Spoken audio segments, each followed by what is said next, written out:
요즘 안티 크리스천들이 참 많습니다. 그러니까 기독교를 아주 싫어하고 혐오하고 반대하는 사람들이 너무너무 많습니다.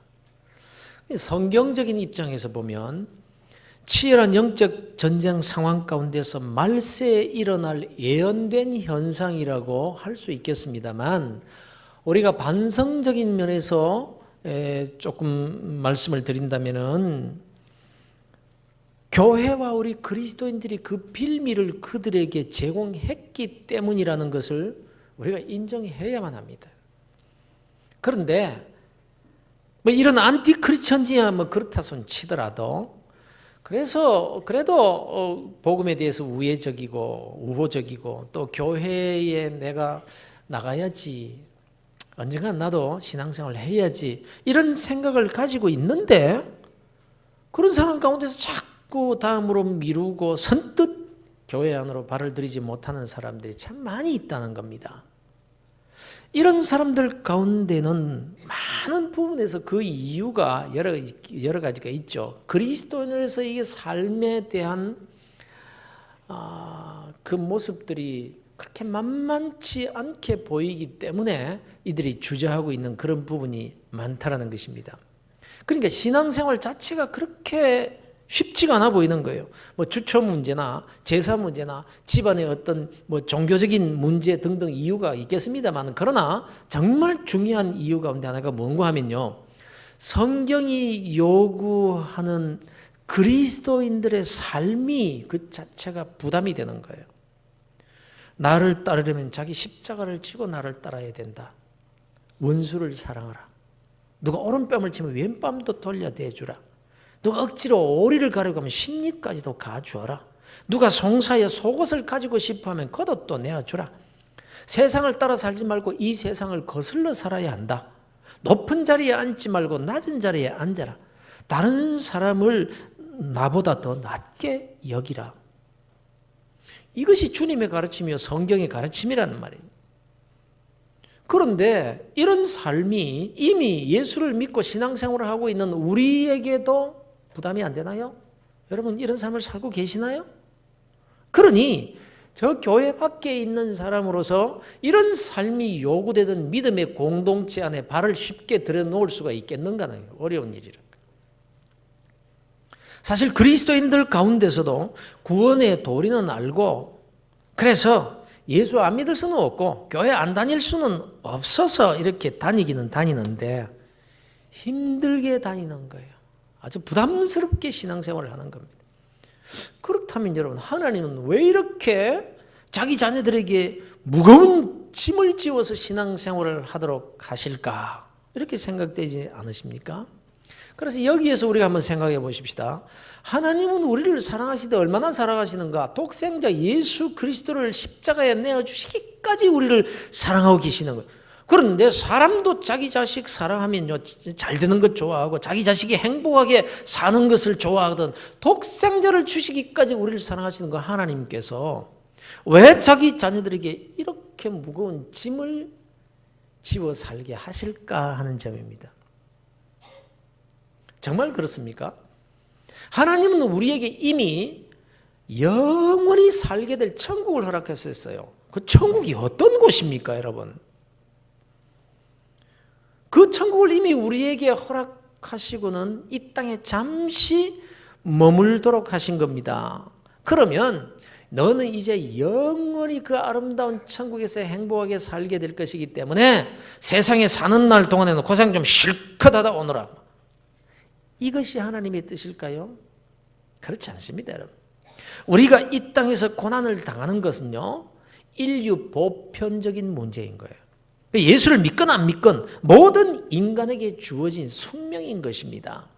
그래서 아담의 후손으로 태어난 모든 인생은 누구나 다 엉겅퀴와 가시덤불을 헤치는 그런 고난을 피할 수가 없다는 것입니다. 그런데 이런 세상에서 오히려 주님께서 뭐라고 말씀하시는가 하면, 수고하고 무거운 짐진 자들아 다 내게로 오라, 내가 너희를 쉬게 하리라, 이렇게 말씀하신 거예요. 쉬러 오라고 하시는 거예요. 그러면 우리는 고난을 짊어지고 고행을 하는 것이 신앙생활이라고 생각하니까 이게 뭐가 어떻게 된 겁니까? 그러니 사실 예수 믿으면 교회 다니면 자유를 빼앗기고 삶을 제약받는 그런 어떤 희생적이고 고행적인 삶을 사는 것으로 생각하는데 진리가 너희를 자유케 하리라. 오히려 그 반대라는 사실입니다. 그런데 세상 사람들이 그리스도인들의 신앙생활에 대해서 오해를 하는 것은 그렇다고 할지라도 구원받은 우리 그리스도인들이 이 약속된 자유와 안식과 은혜와 축복을 누리지 못하고 산다면 그게 오히려 잘못된 것 아닌가요? 성경이 거짓말을 하겠습니까? 진리의 말씀인데. 그래서 이 시간 우리 그리스도인들에게 약속되어 있는 은혜의 삶에 대해서 한번 생각해 보기를 원합니다. 그 무엇보다도 하나님께서 자기 택한 백성들에게 하신 첫 번째 약속이 중요한 거예요. 첫 번째 약속. 이 약속을 기본으로 해가지고 모든 약속이 되는 거예요. 그 첫 번째 약속이 뭡니까? 자기 백성들을 향한 약속. 바로 믿음의 조상 아브라함을 불러놓고 그에게 하신 약속입니다. 내가 너로 큰 민족을 이루고 내게 복을 주어 네 이름을 창대하게 하리니 너는 복이 될지라. 너를 축복하는 자에게는 내가 복을 내리고 너를 저주하는 자에게 내가 저주하리니 땅의 모든 족속이 너로 말미암아 복을 얻을 것이니라. 바로 이 말씀입니다. 이 약속이 바로 오늘날의 그리스도인들인 저와 여러분에게 하신 약속인 거예요. 이 시대에 참 아브라함의 자손은 곧 그리스도인들이기 때문에 그렇습니다. 개역 성경으로 읽겠습니다. 너희가 그리스도께 속한 자면 곧 아브라함의 자손이요 약속대로 유업을 이을 자니라. 그래서 참 아브라함의 자손이란 핏줄을 타고난 저 중동 땅의 유대인들이 아니라 그리스도께 속한 자, 곧 그리스도인인 저와 여러분이 아브라함의 자손들이라는 것입니다. 그러니 믿음이 뭡니까? 믿음이란 하나님의 말씀을 믿는 것이 믿음이잖아요. 바로 그 진리의 말씀인 성경이 예수 믿어 구원받은 우리 그리스도인들이 바로 저와 여러분들이 바로 아브라함에게 하신 그 축복의 유산을 이어받을 자손들이라 이렇게 말씀하고 있다는 거예요. 그런데 아브라함에게 약속하신 그 축복이 어떤 축복인가? 한마디로 복의 근원입니다. 새로 번역된 개역 개정판에는 너는 복이라. 복 그 자체라고 말씀하고 있는 거예요. 이게 무슨 뜻입니까? 땅의 모든 족속들에게 복이 되어 나누어 주며 사는 삶이라 이 말씀이거든요.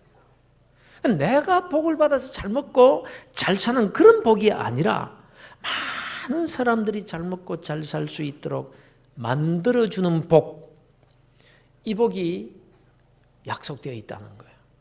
그러면 여러분 이 복 받고 싶지 않으세요? 예, 전혀 받고 싶지 않은 그런 표정입니다. 실제로 받고 싶지 않아 합니다. 실제로. 사실 대부분의 사람들이 다 싫어해요. 그러니까 복이라는 것은 남보다 더 많이 가지는 것이 복이고 남보다 더 잘 될 때 그걸 복이라고 생각하기 때문에 그렇습니다. 그런데 조금만 더 생각해 보면요, 이 아브라함에게 약속된 이 복이 얼마나 엄청난 복인지를 알게 되는 거예요. 여러분, 부자는요 자기만 잘 먹고 잘 사는 사람을 부자라고 하는 게 아니에요. 진짜 부자는 많은 사람들을 먹여 살리는 사람을 가리켜 부자라고 하는 겁니다. 세상에서 제일 부자로 알려진 빌 게이츠 아시죠? 빌 게이츠.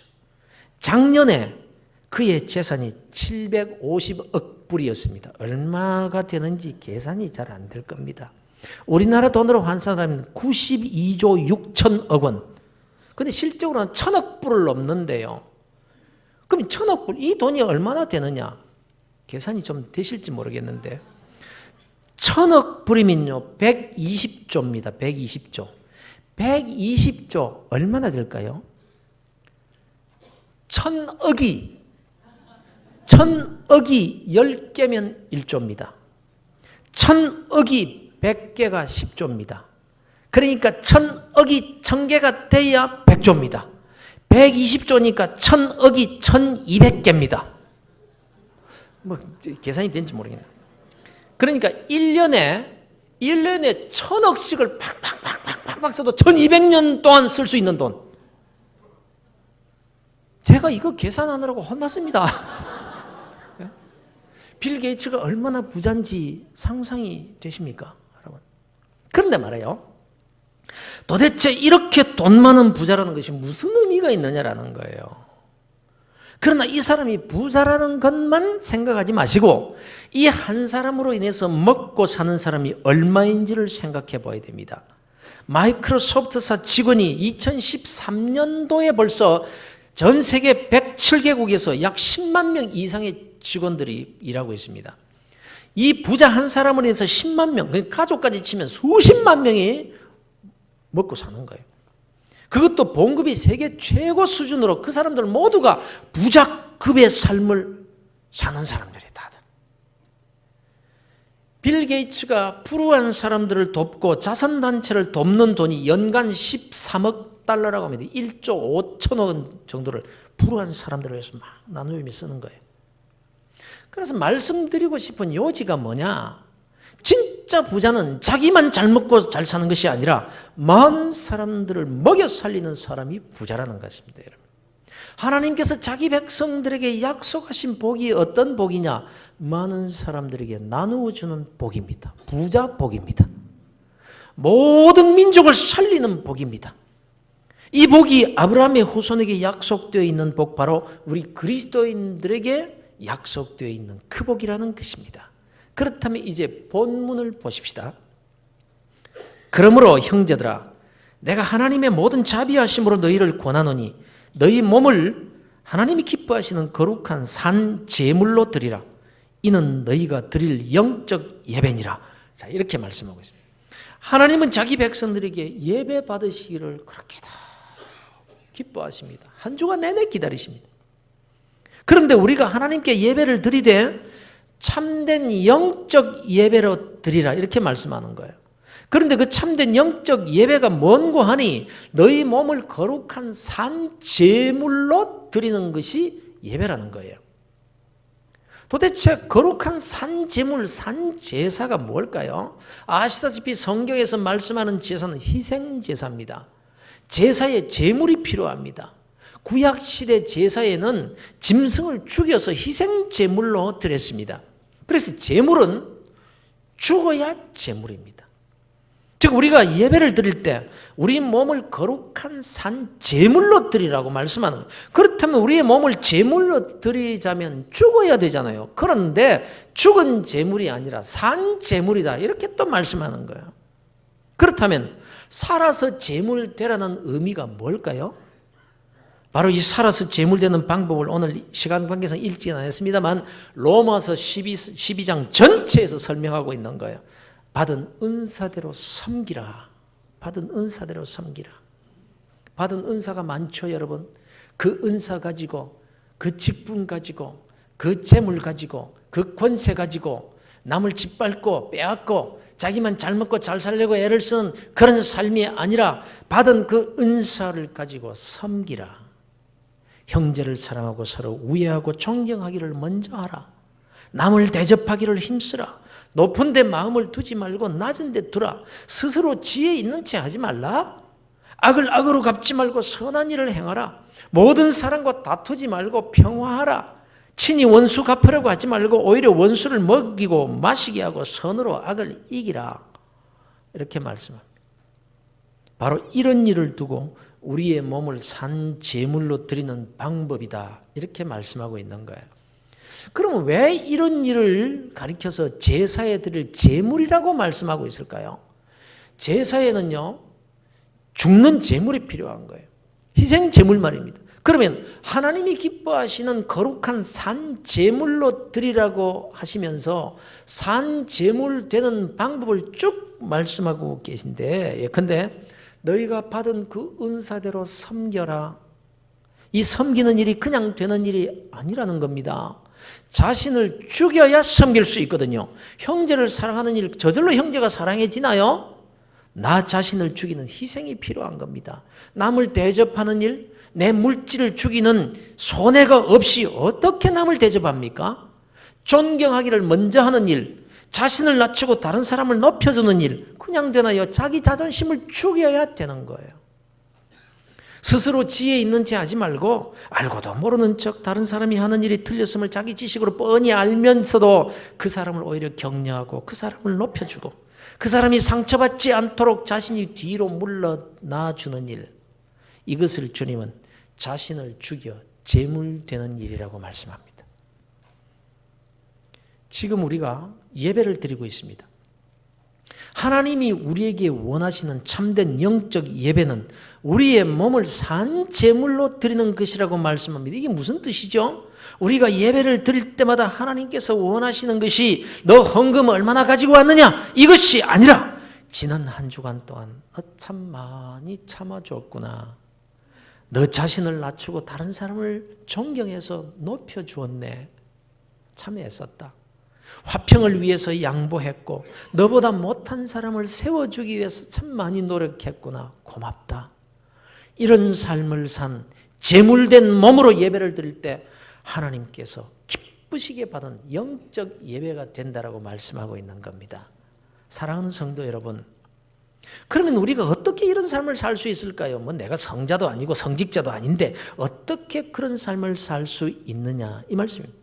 신앙생활을 한다는 것, 예수를 믿는다는 것 다 좋지만 이렇게 희생만 해야 되고 손해만 봐야 되는 삶을 살아야 한다면 이 신앙생활을 하기가 너무 어렵지 않느냐, 이 말씀입니다. 그러나 정말 그럴까요? 믿음의 눈으로 하나님의 약속을 딱 바라보시면 전혀 다른 세계가 펼쳐집니다. 말씀을 시작하면서 하나님은 우리를 복의 근원으로 복 자체로 세우셨다는 점을 말씀드렸습니다. 나 때문에 누군가 다른 사람이 복을 받도록 그렇게 세움을 받은 존재가 바로 아브라함의 후사 그리스도인들이라는 점을 말입니다. 그러니까 우리는 복을 받아야 될 사람이 아니라 이미 복이에요. 우리가 복을 받아야 될 사람이 아니라 복을 나누어 주고 복을 받도록 해주는 사람으로 세움을 받았다는 것입니다. 나 때문에 다른 사람이 유익을 얻게 되고 내가 희생하고 내가 낮아지고 내가 참아줌으로 다른 사람이 잘되고 다른 사람이 높아지고 다른 사람이 세워주도록 해주는 그 복의 근원으로 그렇게 우리를 불러주셨다는 것입니다. 그 일을 위해 하나님께서 아브라함이라는 믿음의 대표자를 딱 불러서 약속을 체결하신 것입니다. 그 약속을 잘 지키면 그 이름을 내가 창대케 해주리라, 이렇게 하시면서 약속을 체결하신 거예요. 그래서 성경에는 이 약속을 근거로 얼마나 약속의 말씀을 또 많이 하고 계신지 모릅니다. 누구든지 자기를 높이는 자는 낮아지고 누구든지 자기를 낮추는 자는 높아지리라. 주라, 그리하면 너희에게 줄 것이니 곧 후이되어 누르고 흔들어 넘치도록 하여 너희에게 안겨주리라. 주 예수께서 친히 말씀하신 바 주는 것이 받는 것보다 복이 있다 하심을 기억하여야 할지니라. 그러므로 누구든지 이 어린아이와 같이 자기를 낮추는 사람이 천국에서 큰 자니라. 계속해서 이런 말씀을 하는 거예요. 그런데 이 말씀을 누구에게 하시는 겁니까? 이방인들이 아닙니다. 아브라함의 자손들입니다. 그리스도인들에게 하시는 말씀이거든요. 그런데 우리가 아브라함에게 약속된 이 모든 엄청난 이 축복을 받아 누리기를 다 원하고 있지 않습니까? 그런데도 받지 못하고 있다면, 정말 그렇다면 솔직하게 우리 자신을 말씀 앞에서 살펴보자는 거예요. 그냥 대충 신앙생활 하지 말고 약속의 말씀을 믿고 전능하신 하나님을 우리가 신뢰한다면 이 말씀 앞에서 우리 자신을 살펴보자는 거예요. 보십시오. 우리가 하나님을 신뢰하고 믿는다라고 하면서도 얼마나 내가 높아지려고 애를 씁니까? 안 그런 척 하면서 겸손을 가장해가지고 은근히 남을 낮추고 내가 돋보이려고 애를 쓰지 않느냐라는 거예요. 한마디 말을 척 들어보면 알잖아요. 그래서 불만이 뭐냐? 왜 나를 알아주지 않느냐? 왜 나를 무시하느냐? 이게 불만이에요. 그런데 그게 누구 책임입니까? 자, 말씀 앞에 비춰보세요. 그게 누구 책임입니까? 그건 상대방 탓이 아니고 내가 남을 높이는 삶을 살지 못했기 때문에 당연히 하나님께서 나를 낮추시는 거예요. 그게 당연히 내 책임이잖아요. 아니, 하나님이 살아계시다면, 성경이 진리라면, 하나님이 약속의 하나님이시라면 그게 당연한 것 아니에요? 그렇기 때문에 왜 나는 이렇게 물질의 축복을 받지 못하느냐라고 하기 이전에 내가 복의 근원, 나 자신이 복이 되어서 남이 잘 되게, 남을 높여주고 그런 나누어주는 삶을 내가 살았느냐, 이 점을 먼저 살펴봐야 되는 것 아니냐 이 말이에요. 성경은 이렇게 말씀하십니다. 너희는 택하신 족속이요 왕같은 제사장들이요 거룩한 나라요 그의 소유가 된 백성이다. 이렇게 말씀합니다. 우리가 누구라고요? 제사장이라고 합니다. 제사장. 아시다시피 제사장은요 자기를 위해 사는 사람이 아니에요. 다른 사람을 위해서 존재하는 자가 제사장입니다. 자기의 죄를 포함하긴 하지만 다른 사람들, 백성들의 죄를 가지고 하나님 앞에 나아가서 제사를 드림으로 죄의 사함 받도록 하고, 그래서 백성들이, 다른 사람들이 복을 받아 잘 살 수 있도록 해주는 그 역할이 제사장의 역할인 거예요. 바로 우리가 그런 직분으로 부름을 받았다. 그런 존재로 부름을 받았다는 겁니다. 그러면 내 인생은 뭡니까? 나만 손해되고 마는 겁니까? 나는 남 좋은 일만 시키는 머슴에 불과한 사람이 되고 마는 것이냐라는 것입니다. 성경은 말씀합니다.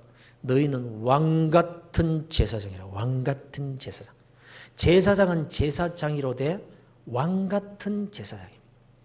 왕은요 백성들을 위해서 세워진 사람이에요. 그러나 왕으로서 누리는 특권이 있는 겁니다. 제사장은 남을 위해 세워진 사람입니다. 그러나 왕이 누리는 특권과 같은 그런 은혜가 주어져 있다는 것입니다. 제사장의 직분을 잘 수행하면 왕이 누리는 혜택도 받을 수가 있는 제사장. 이게 우리의 신분이에요. 너희 몸을 하나님이 기뻐하시는 거룩한 산 제물로 드리라. 이는 너희가 드릴 영적 예배니라.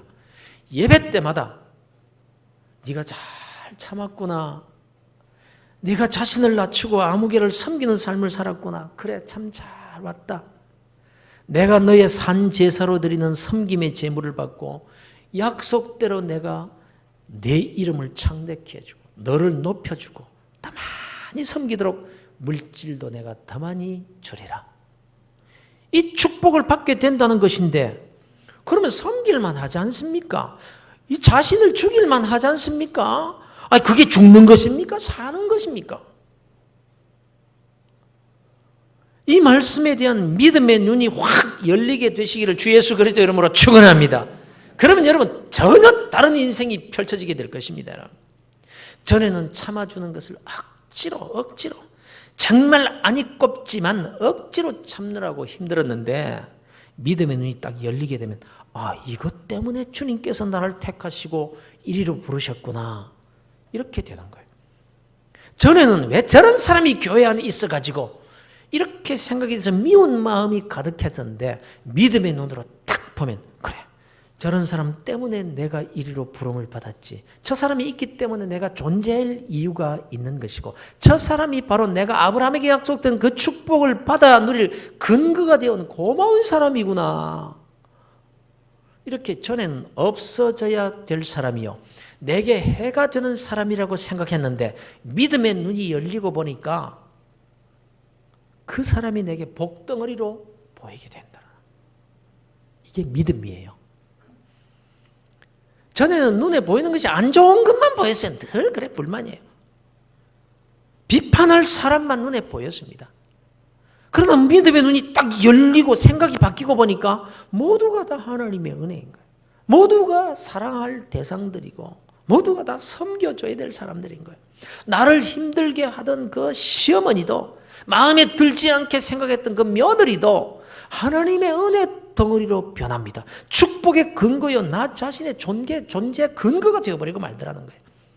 내 남편, 내 아내가 나를 사랑해줘야 될 사람에서 내가 사랑해주고 섬겨줘야 될 대상으로 바뀌게 된다는 거예요. 그렇게 되면요 하나님께서 너를 높여주리라. 이게 성경의 약속입니다. 근데 믿지를 못하죠 우리가. 이렇게 되면요 억지로 섬기던 삶에서 즐거움으로 섬기는 삶이 되는 거예요. 그동안은 미워하면서 참았는데 이제 기쁨으로 참을 수가 있습니다. 내가 낮아질수록 높여주시는 하나님의 은혜를 생각하니까 섬기고 낮아지고 또 섬겨도 즐겁습니다.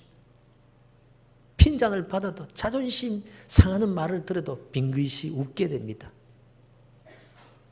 이런 삶을 살다가 예배의 자리에 나와 딱 앉을 때에 하나님께서 그를 산 제물로 받아주신다는 거예요. 그래, 잘했다. 고맙다. 내 아들아, 내 딸아. 근데 말이에요, 너희 몸을 거룩한 산 제물로 드리라고 할 때에 죽고 나면 산 제물이 될 수 없잖아요. 살아서 제물이 되라는 거예요. 살아서, 다시 말하자면 큰 소리 칠 만큼 살만 할 때 자신을 낮추고, 가진 것이 있을 때 나누어 주고, 나보다 못한 사람이 눈에 보일 만한 위치에 있을 때 그 사람을 섬겨야 산 제물이 되어 하나님을 기쁘시게 해드릴 수 있게 된다는 겁니다.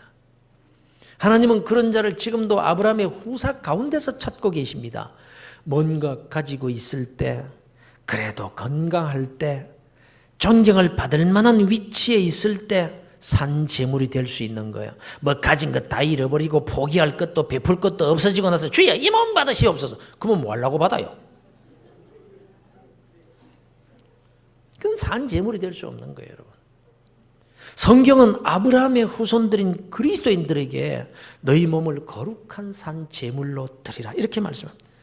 그리하면 많은 사람에게 복을 나누어 주고도 더 남아서 더 받아서 왕이 누릴 수 있는 그런 삶을 살게 해줄 것이고 내 이름을 창대케 하여 너를 높여주리라 이렇게 말씀하고 있는 거예요. 그렇다면 하나님의 약속의 말씀에 비추어서 지금 나의 현 위치에서의 삶을 좀 더 솔직하게 좀 더 진지하게 살펴보고 내게 적용해야 되지 않겠습니까, 여러분? 언제까지 그냥 성전 뜰만 밟고 왔다 갔다 하겠느냐 이 말이에요. 오늘날 인생들이 스스로 높아지려는 싸움을 처절하게 하고 있습니다. 할 수만 있으면 남을 끌어내리고 밟고 그 위에 올라서려고 합니다. 남보다 더 올라가야 되고 남보다 더 가져야 되고 남보다 더 앞서려고 아주 길을 쓰고 있습니다. 그러나 성경은 그러면 그럴수록 하나님께서 너를 낮추시리라 말씀합니다. 가진 것을 잃게 될 것이요 앞서는 것이 아니라 뒤처질 것이요 네가 멸시를 받게 되리라 이렇게 말씀하고 우리는 그리스도인들입니다. 아브라함의 후손들이 약속된 축복을 유업으로 받을 수 있는 그런 자들입니다. 이 엄청난 축복의 약속이에요. 이름이 창대케 되고 모든 것에 넘쳐 나누어 주고도 또 받고 또 나눠 주고도 더 받아서 더 많이 나눠 줄 수 있는 그런 삶에 대한 하나님의 약속입니다. 그러므로 우리가 생각을 바꾸고 믿음의 눈을 크게 열어야 되지 않겠느냐 하는 말씀입니다. 섬기고 낮아지고 나보다 남을 낮게 여기며 내가 희생해서 다른 사람이 덕을 보게 만드는 그 일이 얼마나 그리스도인들에게 주어진 특권인지를 모르니까. 그런데 오히려 손해같이 생각되는 거예요. 이게 복이라고 생각이 되질 않는 거예요. 그래서 여기에 믿음이 필요한 것입니다, 여러분. 여러분은 믿음의 사람이 되시기를 주의 이름으로 축원합니다. 사랑하는 성도 여러분, 축복의 삶은 멀리 있지 않습니다. 열쇠로 열어서 꺼낼 수 있는 특권이 내 삶에 가까이에 있는 거예요. 그런데 대부분의 그리스도인들이 이 특권을 놓치고 사는 겁니다. 그 특권 행사해서 하나님께 사랑받고 축복의 자리에 나아가라고 많은 사람들 내 곁에 붙여주셨는데 오히려 경쟁의 대상으로만 생각하고 미워해야 될 대상으로 생각하고 우리가 이런 삶을 살고 있지 않느냐 살펴보자는 것입니다. 사랑하는 성도 여러분, 이제 여러분은 이 특권을 멋지게 사용하셔서 아브라함의 후사에게 맡겨진 그 사명을 따라서 약속된 복을 받아 누리는 삶을 살 수 있게 되기를 우리 주 예수 그리스도 이름으로 축원합니다. 여러분 이제 주일마다 적어도 주일마다 하나님께 산 제사로 드릴 제물 하나씩은 가지고 오십시다. 하나씩이라도 말입니다. 이 점을 염두에 두고 한 주간을 살아보시길 바랍니다. 그럼 뭘 찾게 됩니까? 야, 내가 섬길 자가 어디에 있나 이걸 찾게 되는 거예요. 내가 하나님 앞에 이 재물 가지고 나가야 되는데 누구를 섬길까? 누구에게 따뜻한 말 한마디를 해줄까? 누구 손을 한번 잡아줄까? 이걸 찾게 되는 거예요. 그럼 어떻게 됩니까? 놀라운 변화가 여러분의 삶에 나타나게 됩니다. 여러분의 삶이 정말 아름답게 바뀌어지게 될 것입니다.